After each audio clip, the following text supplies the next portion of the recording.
Assalamualaikum warahmatullahi wabarakatuh. Bismillah walhamdulillah wassalatu wassalamu ala rasulillah wa alihi wa sahbihi wa mawalah. La hawla wa la quwata illa billah, amma ba'd. Bapak-bapak, ibu-ibu, hadirin hadirat jamaah Masjid Nurul Hidayah yang saya hormati, wabil khusus Ketua DKM Haji Burhan, juga guru kita Ustadz Dayat, Bapak RT Dinar, RT Mawi, dan semua tokoh masyarakat yang sama-sama mudah-mudahan ditambahkan ilmu yang bermanfaat, sehat walafiat untuk taat, tetap iman Islam, kelak matinya husnul khotimah.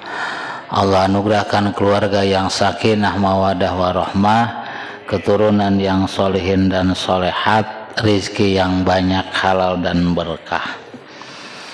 Bismillah, sholawat dengan salam mudah-mudahan selalu terlimpahkan pada baginda kita, yaitu Nabi Muhammad sallallahu alaihi wasallam.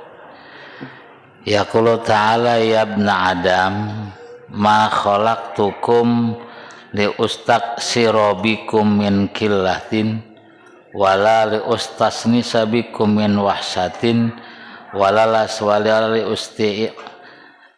usta'ina bikum ala amrin ajaztu anhu, dan seterusnya. Wahai anak cucu Adam, kata Allah, saya ciptakan kalian semua bukan karena saya pengen banyak-banyakin kalian dari dikit. Tujuannya bukan itu.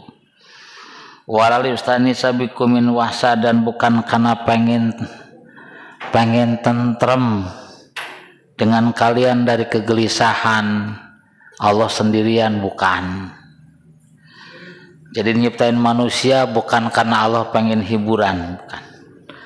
Walali usta'ina bikum ala amrin fa'ajaztu anhu, dan juga bukan karena pengen minta tolong sama kalian atas masalah yang saya lemah, dianggap lemah. Enggak, saya enggak lemah, kata Allah. Walali jalbi manfaatin, dan bukan karena ingin memperoleh kemanfaatan. Jadi saya ciptain manusia, kata Allah, bukan supaya saya dapat manfaat, bukan.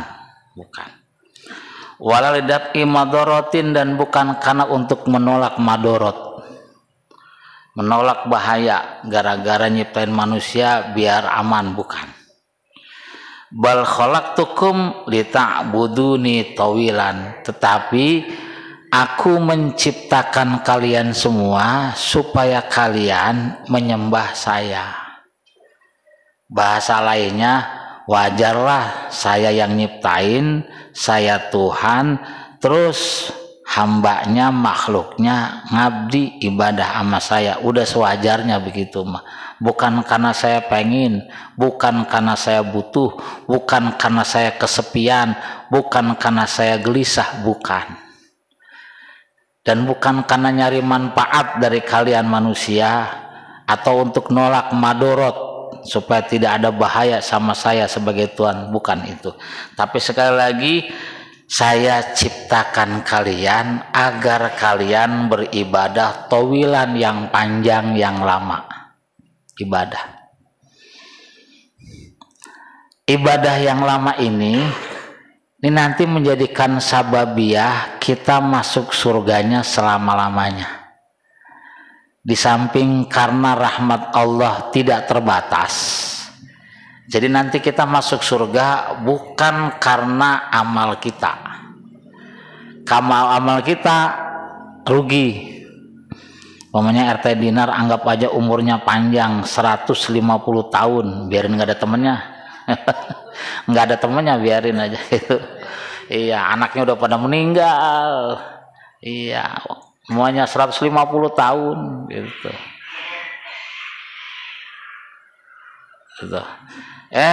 Usianya 150 tahun, terus di surga cuman dibalas 150 tahun, rugi. Itu aja ibadahnya bolong-bolong. Anggap aja khusunya cuma 30 tahun, terus masuk surga 30 tahun, rugi. Jadi nantinya bukan karena amal kita itu cuman apa?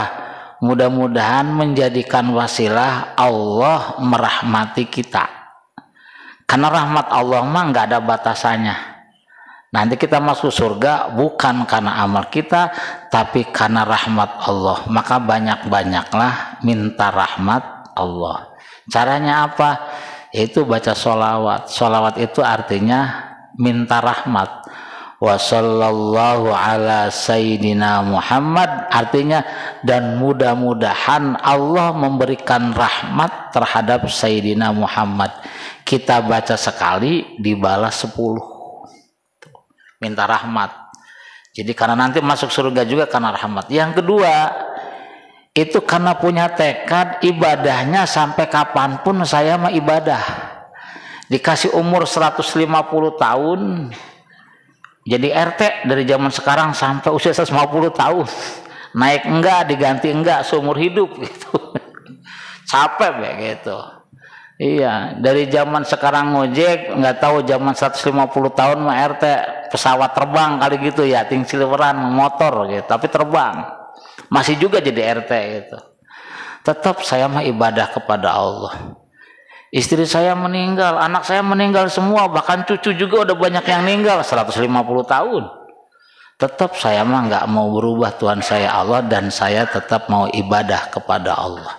Ini yang disebut wa ma khalaqtul jinna wal insa illa liya'budun. Tidak aku ciptakan jin dan manusia kecuali untuk beribadah. Nah, punya tekad ibadah selama-lamanya dan rahmat Allah itu menjadikan sebab kita nanti masuk surganya selama-lamanya. Gara-gara miskin, ya Allah, dari dulu RT 150 tahun masih RT juga, kapan naiknya jadi RW apa gitu namanya. Nggak jadi RW padahal mah nyalonin namanya gitu. Nyalonin 10 kali nggak jadi RT lagi. Tetap saya mah nggak ninggalin ibadah. Emang tujuan pertama mah Allah ciptain saya lita'budu tawilan, agar kalian beribadah dengan lama. Sampai ada orang punya cita-cita masih hidup, punya cita-citanya nanti kalau udah meninggal dunia, kalau memang para nabi, para wali masih bisa beribadah, saya mah tetap mau ibadah. Jadi dulu itu ada seorang soleh, sholat tahajudnya sampai lebih dari 40 tahun. Kalau kita ada nggak yang 40 hari saja nggak telat? Kayaknya 40 hari belum tahajud gitu. 40 hari sekali. Ini mah 40 tahun lebih tahajud. Begitu meninggal dikeduk pas ada orang gali kuburan di sampingnya, ternyata kesenggol, bukan mayat, bukan kain kafan yang masih utuh, tapi justru di dalam kubur ada orang sedang sholat, sedang baca surat Al-Mulk. Tabarakalladzi biyadihil mulku wa huwa ala kulli syai'in qadir. Itu katanya yang orang rajin baca surat Al-Mulk di kuburannya juga dimuliain. Tuh.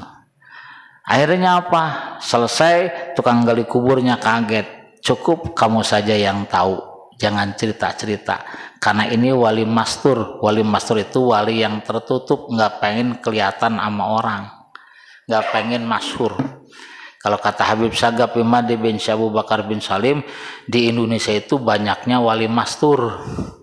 Kalau wali yang kayak saya tampak dikit, kata Habib Sagaf. Yang banyak justru yang nggak kelihatan. Ada yang kayak orang gila, ada yang kayak pengamen. Itu di Indonesia. Karena ini sesuatu yang luar biasa, kayaknya saya paham nih Amangkong ini nih. Dicari cucunya ketemu. Ditanya, engkong dulu amalannya apa ya? Oh, engkong itu dulu yang luar biasa, sholat tahajud belum pernah telat selama 40 tahun lebih. Terus yang diminta apa? Sempat kali-kali ngintip. Yang diminta bukan pengen jadi pegawai negeri, yang diminta bukan jualannya laris, yang diminta bukan pengen jabatan, harta dan macam-macam, tapi dia minta, ya Rob, kalau benar keberadaannya para nabi dan para wali masih bisa beribadah setelah meninggal dunia, jadikan aku bagian dari mereka. Oh, itu engkong diijabah. Kok Bapak tahu? Cerita sedang duduk kuburan kesenggol. Akhirnya ini orang meninggal. Kenapa? Membongkar rahasia wali mastur. Kok kesininya saya cerita mulu nggak meninggal? Itu mah bukan urusan. Urusan mah yang dulu pertama aja. Saya mah yang begini cerita lagi gitu. Buat motivasi saja. Kok ada orang yang masih hidup aja, itu motivasinya, cita-citanya tetap ibadah walaupun sudah meninggal. Karena dia mah orang soleh. Ibarat anak soleh nih. Anak soleh itu kalau oleh bapak ibunya suruh nyapu, wajib. Suruh ngepel. Bapak ibunya nggak nyuruh, tapi lihat lantai kotor, dia mau tetep nyapu. Sholat itu kewajiban bagi orang yang hidup. Tapi ini mah orang soleh, udah nggak wajib aja, udah meninggal, masih tetap pengen bisa beribadah. Nabi Muhammad Isra dan Mi'raj, ketika Isra di Masjidil Aqsa, Nabi Muhammad sholat, seluruh nabi-nabi turun ikut pada jadi makmum sholat. Tuh masih ibadah. Tuh masih pada zikir. Walaupun zikirnya suaranya kelihatannya gemuruh, tuh zikirnya. Itu maksudnya Allah. Ketika Mi'raj, Nabi Muhammad bertanya sama malaikat Jibril, ya Jibril, suara apakah itu? Itulah suaranya rohnya para nabi sedang berzikir. Gitu. Fa'lam annahu, ada yang begitu tuh. Fa'lam annahu itu apa? Annahu sesungguhnya kelakuan, maksudnya gini. Itu adalah domir sa'an. Domir sa'an itu adalah simpenan sikap. Sebab kalau disebutin, dia yang maha kaya, dia yang maha pemberi, dia yang maha pengampun, dia yang menciptakan, dia yang ngasih rizki, dia yang menghidupkan, dia yang mematikan, banyak banget. Dia tentang hebatnya Allah, mahanya Allah, itu kalau ditulis bisa jadi sebuku kali gitu.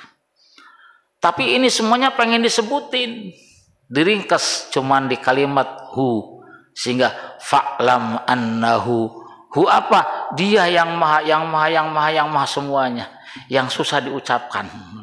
Udah pokoknya mah dia yang susah diucapkan dengan kata-kata, gitulah.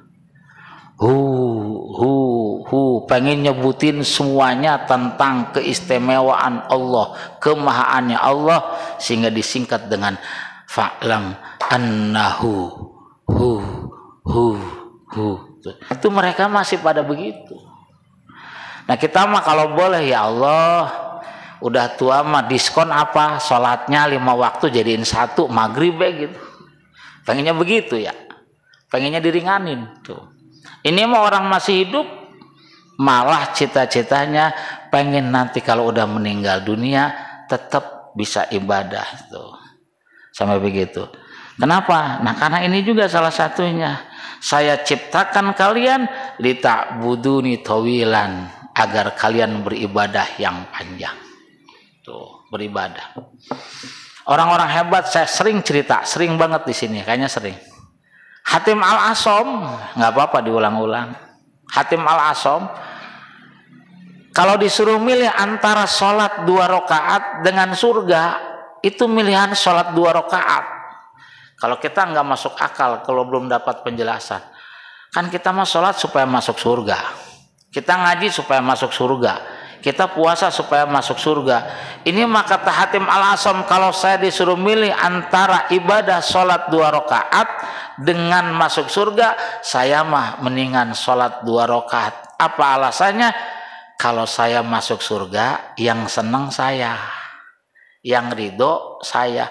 Tapi kalau saya sholat 2 rakaat ikhlas, mestinya itu yang senang Allah, yang senang Tuhan saya. Maka saya memilih senangnya Tuhan saya daripada senangnya saya. Sampai segitunya, saking cintanya sama Allah.